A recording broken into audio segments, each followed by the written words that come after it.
விஜய் காவேரியா, நிவின் காவேரியா அப்படின்னு சொல்லிட்டு வந்து 2 விதமான ஃபேன்ஸ் வந்து அடிச்சுக்கிட்டு இருந்த சமயத்தில் இப்போ வந்து விஜயும் காவேரியும் கொஞ்சம் கொஞ்சமாக வந்து அந்த ஃபேன்ஸையும் இந்த பக்கமாக இழுத்து ஒரு சூப்பரான காதல் கதையாக மகாநதி சீரியல் மாறியாச்சு.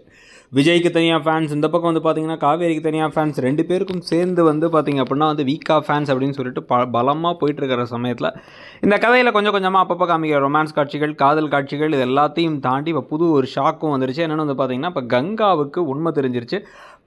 பணத்தை தொலைச்சது குமரன் தான் அப்படிங்கிறத குமரனே ஒத்துக்கிட்டார். இப்போ இந்த சமயத்தில் கங்கா டக்குன்னு வந்து யோசிச்சு, இப்போ பணத்துக்காக தான் இப்போ நீ வந்து விஜயை கல்யாணம் பண்ணியா அப்படின்னு வந்து காவேரியை கேட்குற நாள் வெகு தொலைவில் இல்லை. நான் அவங்க ரொம்ப அறிவாளி. அதே மாதிரி நிவினுக்கும் ஆல்ரெடி உண்மை தெரியும், ராகினியும் இந்த வீட்டுக்கு வந்துட்டாங்க. இந்த அளவுக்கு கதை விறுவிறுப்பாக வேகமாக போகிறத பார்த்தா அந்த சீரியல் சீக்கிரமாக முடிய போகுது அப்படிங்கிற தகவல்லாம் வருது. அந்த தகவல் உண்மையாக இல்லாமல் இருந்தால் பெட்டர்னு தோணுது. உங்களுக்கு என்ன தோணுது? இந்த சீரியல்னால் ரொம்ப நாள் போகிறதுக்கும் நல்ல இன்ட்ரெஸ்டிங்கான கதைக்களத்தில் கொண்டு போகிறதுக்கு வாய்ப்புகள் இருக்குங்கிறதா நம்மளுடைய கருத்து. உங்களுக்கு தோன்றதை சொல்லுங்கள். தேங்க்ஸ்.